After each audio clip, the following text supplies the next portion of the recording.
in. And the private sector has to be dominated by Africans. This is where we get the problem. Our governments in Africa don't control the core of the African economy. It is controlled by individuals whose sole objective is maximizing profit and sending this money to the outside world. So that makes it very difficult for us as a nation to be able to solve certain societal problems, because they don't want us to spend more on public issues. And that is where our development lies. How do we make sure that we change the education system? How do we make sure that we read books that entails the African value, the African reality, the African history? But if we do not have all this in place, it makes it very, very difficult for us. So that is exactly what we are saying. So you're saying that school-going children now should be taught in the local language and all of that? Yes. And now, local language in the parliament. Is it not too late? Is it too late? It is not too late. Okay. English, for instance, it is today our official language. Not so. English is not a traditional language in the Gambia. It was programmed and it developed to where it is today. Isn't it not time? People have been saying that for the past 10 years, even in the Gambia's parliament, that we need to look inward about the ethnic groups that we have here, about the languages that we have within the country. We have seen Swahili in East Africa now being recognized as official language.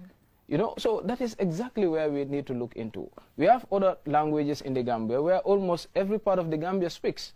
Why can't we look into one or two among these languages, adapt it as an official language? Trying to preach the same language, trying to teach children using the same language. Because let me tell you this. If you go to school, you're reading English from grade 1 to grade 12. You're being taught how to count. You're being taught how to speak English when you already have a language in which you understand all those things. So wasn't it going to be easy for you to use 6 years of those periods learning about a particular skill, let's say leadership, let's say politics, let us talk about entrepreneurship, let us talk about agriculture and etc. These are areas where people need to understand and people have to be equipped in. Okay, so you're saying that skills should be taught at an early age. Exactly. Yeah, introduced at maybe grade 6 or something. That is how you realize the talents of individuals. I'm sorry to say, but here in the Gambia, people live and die without realizing their talent. And it happens to almost all other African countries. Isn't it not time for us to have mechanisms where we can easily identify the skills of individuals at a very young age and tailor it in a way that it will be productive for the society? That is true, but sometimes if you look at public schools, how many students are in one class? And how can that teacher really know the learning styles of each and every child in that particular classroom? That is also a constraint. Now, let us see this. In the Western world that imposes this education system with us, there is no school that doesn't have career counseling. Each student have an opportunity to meet an individual who coach them based on their careers and talents. Sure. So how comes we are taking this bad style of teaching an education system from them and not seeing the actual things that they are doing? We have seen the Scandinavian countries today where they easily channel their kids in a way that they just develop a skill at a very young age. Before you reach grade 12, you can do something extremely well. Okay. Isn't it not time for us to look into that? Look at Rwanda, for instance. They have a good model, but technology has been the solution to most of their problems today. Children at primary school are now exposed to technology. That is where we need to look into, because this is the 21st century. We cannot develop in the absence of technology. So are you trying to say that we did take the education system from the West, but we are not really implementing it the way they're implementing theirs? Is that what you're saying? The problem is they give us a good model, and we never have chance. They give us a bad model, and we never have chance to correct it. Okay. So what we need to do is, how do we correct it? This is not the education system that they're having in the West. How comes they introduce this to us and then adopt a different thing? Isn't it time for us to look into that?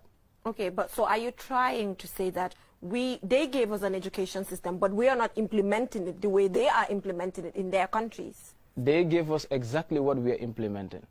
Okay. They gave us exactly what we are implementing, because they understand that in order to dominate us, the education system must be defeated. This has been the program of the colonizers, and that is exactly what they left with us. So they never adopt this system because they know it is not good. So what are they adopting? What are they using? So that is why I said it is high time for Africa to look inward. Look into what is working in different African countries and then try to adapt that as a style. But we trust people who have been dominating us for 400 years, exploiting our resources with exploitation and racism behaviors, and yet we find it difficult to trust our neighbors. This is the question within the continent. It is high time for us to bridge the disconnection. These borders mean nothing. Even if I travel to Kenya today, I just recognize brothers and sisters in the streets. If you travel to Liberia today, you recognize brothers and sisters along the streets. So that is what we need to understand, and we build that as a nation. Okay. Usman, are you a socialist? I just want to give this as an answer. Okay. Because a kind of a question was asked to Nelson Mandela, and his response was that we don't care whether the cat is black or white as long as it can catch mice. Okay. So socialist, capitalist, communist, what I believe is an African model that is going to work for the African continent. Okay, so you don't have a specific ideology that you're following? Because all these ideologies are borrowed. Okay. Isn't it high time for us to think about what works in Africa? Okay. If a socialist can be put in an African model, a socialist system that entails the African reality, the African development agenda, and things that can make it work for us, why not we go for it? Okay, so that is why I'm asking, are you one?